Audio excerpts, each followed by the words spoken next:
você sabe sobre a história da China? Se liga nesse vídeo que eu vou falar um pouquinho sobre esse livro, Cisnes Selvagens, As Três Filhas da China. Vem comigo.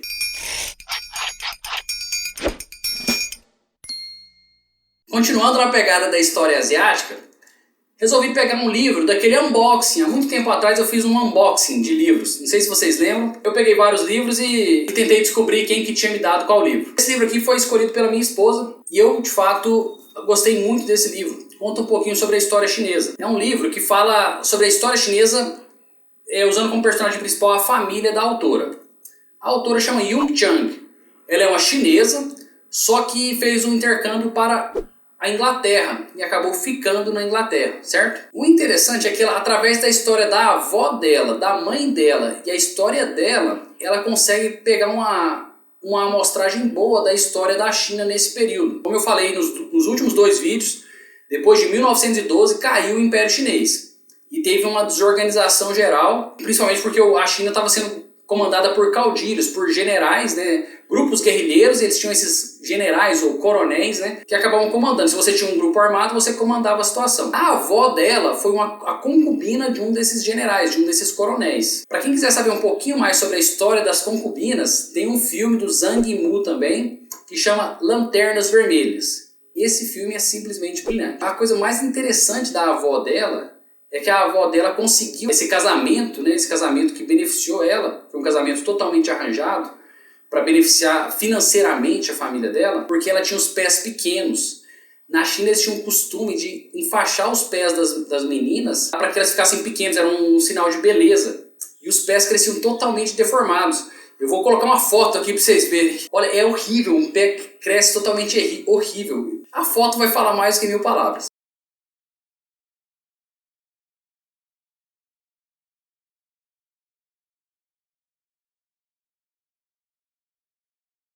E aí mostra um pouquinho desse período, que muitas pessoas no período desses caudilhos tentavam ganhar dinheiro com suas filhas, né?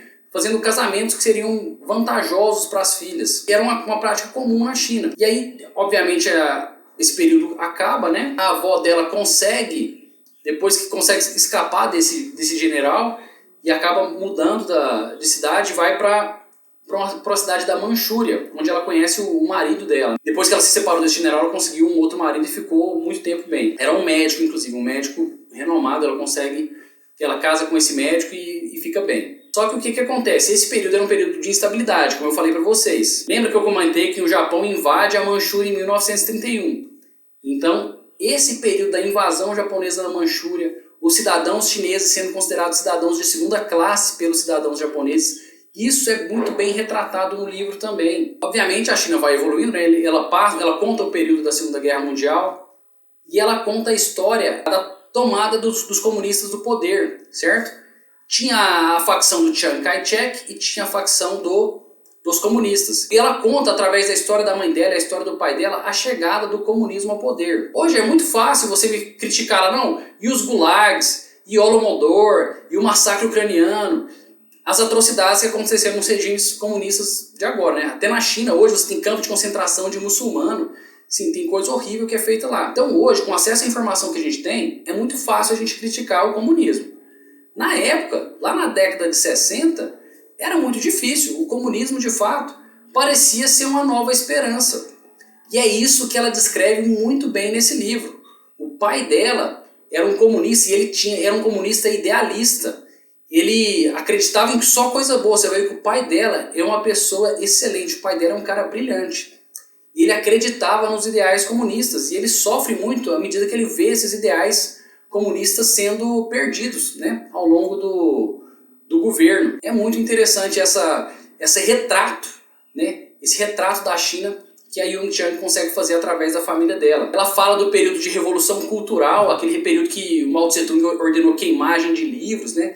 Um monte de livros foram queimados, um monte de vizinhos tendo que denunciar vizinho. Não sei se vocês já souberam alguma coisa disso, mas é um período chinês, um período que foi talvez o período mais sangrento da ditadura, onde você tribunais que na verdade eram basicamente seus vizinhos falando mal de você e sem nenhuma preocupação com a apuração, sem nenhuma preocupação com a verdade, com uma preocupação muito maior simplesmente em subir no poder, né? Foi um período muito triste, né, da história chinesa e ela consegue retratar muito bem essa crítica, né, vamos colocar essa visão, esse insight, né, uma pessoa que está lá dentro, que viveu por isso, é o mais interessante, porque uma pessoa que às vezes está tão imersa naquele mundo, às vezes tem dificuldade de ver os defeitos que aquilo aconteceu.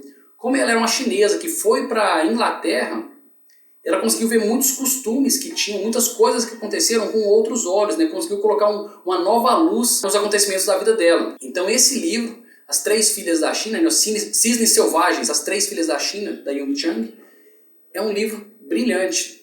E mostra, né, mais uma vez, que a mulher sempre se fode mais que o homem, né? Para quem acha que o feminismo é inútil, eu aconselho a ler esse livro aí, porque faz muita diferença, é um livro muito interessante e mesmo em qualquer situação parece que a mulher está sempre se ferrando mais que o homem. Eu espero que vocês leiam este livro, é um livro muito bom, vale a pena ler. E nos próximos vídeos aqui vou falar um pouquinho sobre os outros livros do unboxing, né? Mudar um pouquinho dessa história chinesa aí que tá me deprimindo um pouco. Quanto mais eu leio sobre a história chinesa, mais eu me deprimo.